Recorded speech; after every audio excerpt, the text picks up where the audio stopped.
All right, just have a look here. It's 9:30 at night. It's 9:30 and I would rather be eating, but I'm going to do a video because Anthony Fauci, you think we forget? You think the internet is not forever? I see a paralyzed dog coming into this room. Get over here. Get over here. You're gonna get away from me. I see you, Fauci. We all see you, Fauci. We know what you said. We know what you did. And then you get up in front of that congressional hearing, the committee hearing, and then you pretend to have not said the things that you said. Oh, I never recommended social distancing. It just appeared. Do you not understand the internet is forever? I love it. You go down here and I'm gonna get another one. Do you not understand that what you think dissipates into the eternity is actually preserved for the eternity? And you come out and you say, I never said such things. I never recommended masks. I never told you to social distance. Those distances just appeared. Anthony Fauci, at the risk of stating what was stated the other day, you are a criminal. You committed crimes against humanity. And I'm not trying to be hyperbolic. I'm not trying to exaggerate. You did. I've seen videos. I lived through this. And whether or not you were the be-all and end-all, you were the guideline. You were the science. You were the one professing this to the general public. Wear a mask, even though secretly you're saying, don't wear a mask, they do nothing. It didn't originate in China, even though you are saying, cover it up, delete. Oh, and then you got your Democrat criminals, partners in crime, coming out and saying, oh, well, you never said that. You're the science, but your two partners there, whatever, Dr. Drazak and the other dude, deleting emails. Concealing information. You think we're going to forget this? You think the internet is not preserving all this? I'm preserving this. Anthony Fauci, Fauci for prison. You deserve to stand trial and be rightly convicted like the criminal that you are, and not just a criminal against Americans, a criminal against humanity. Oh, I never said to social distance. It was just something that appeared. Where you confess that you made up the COVID rules, including 6 feet social distancing and masking of children. I never said I made anything up. You admitted that you made it up. You made it up as you went. I made it up. So are you saying this is fake news, Mr. Fauci? I didn't say I made anything up. What did you say? I said that it is not based in science and it just appeared. I said that it is not based in science and it just appeared. I said that it is not based in science and it just appeared. Well, the best PPE for the general public, if possible, right now, is to maintain the physical and social distancing. But as we've said, and I think all of us would agree, there are certain circumstances in which it is beyond your control when you need to do necessary things, like go to the drugstore and get your medication, go to the grocery store and get your food, that in fact you need some supplementation to just physical distancing.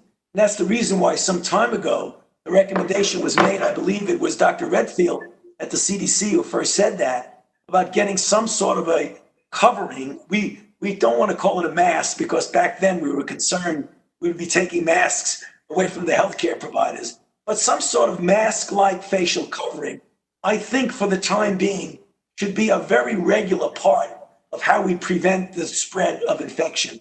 And in fact, the more and more as you go outside, right here and where I'm sitting in Washington, D.C., you can see many people out there with masks on, which gives me some degree of comfort that people are taking this very seriously. I said that it is not based in science and it just appeared. Never forget, never forgive, except in as much as necessary for preserving your own sanity, which might be difficult for people like myself who want to preserve their own sanity, want to move on with life, but want to never forget the lessons that need to be learned.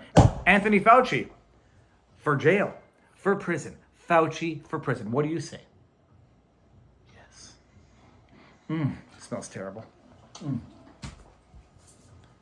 Fauci for prison.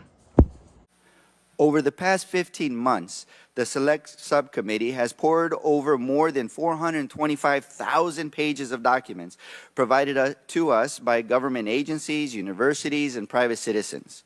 We have conducted more than 100 hours of closed-door interviews with 20 current and former federal officials and scientists. And what we have found is the following. Dr. Fauci did not fund research through the EcoHealth Alliance grant that caused the COVID-19 pandemic. Dr. Fauci did not lie about gain-of-function research in Wuhan, China. And Dr. Fauci did not orchestrate a campaign to suppress the lab leak theory. After 15 months, the Select Subcommittee still does not possess a shred of evidence to substantiate these extreme allegations that Republicans have levied against Dr. Fauci for nearly 4 years. Now I want to make something very clear. In the past month, the Select Subcommittee has held hearings where we have examined various serious issues of misconduct. In following the facts, Select Subcommittee Democrats uncovered troubling misconduct by Dr. Peter Daszak and EcoHealth Alliance, including potential efforts to mislead the federal government about the nature of its work through the evasion of reporting and transparency requirements. And less than 2 weeks ago, we heard from Dr. David Morin's about his flagrant violation of the Freedom of Information Act's transparency requirements and the potential destruction of federal records. Both Dr. Daszak and Dr. Morin's deserve to be held accountable for betraying the public's trust. To hold them accountable is not anti-science. It is the defense of our federal scientific and research institutions' decades-long legacy of advancing the scientific enterprise to safeguard human health. But baselessly suggesting without evidence that these discrete instances of misconduct are equivalent to our nation's scientists and public health officials causing the COVID-19 pandemic, which has killed more than 1 million Americans and inflicted an immeasurable toll on our society, is also a betrayal of the public's trust, which each of us are stewards of as elected members of this body. Did U.S. tax dollars flow through a grant recipient to the lab in China? I'm sorry, what was? Did U.S. tax dollars flow through a grant recipient to the lab in China? Yes, of course. It was a sub-award to the Wuhan Institute. And who approved that award? Excuse me? And who approved that award? What agency approved that award? National Institute of Allergy and Infectious Diseases. Your agency approved that, right? Yes, it did after. Does that have anything to do with this downplaying of the lab leak theory? No, Nothing to do with it. nothing. What do you agree that there was a push to downplay the lab leak theory? Not on my part. Really? Really? Wow. Wow. I think most of the country would find that amazing. I still got 11 seconds. But look at the facts. I've kept an open mind throughout the entire process. All right, I yield back. Were you aware that sitting behind you today, we have him highlighted right now on the screen, but that person, that's Brandon Fellows. He's actually a January 6th defendant who was removed from the hearing later on. And as he was leaving, I don't know if you could hear him, but we heard him on camera shouting that he believed also that you belong in prison. Did you hear that?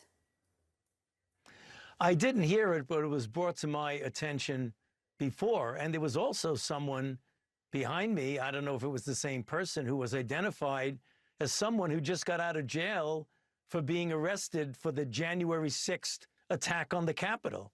Now, what's somebody like that doing at a hearing about COVID?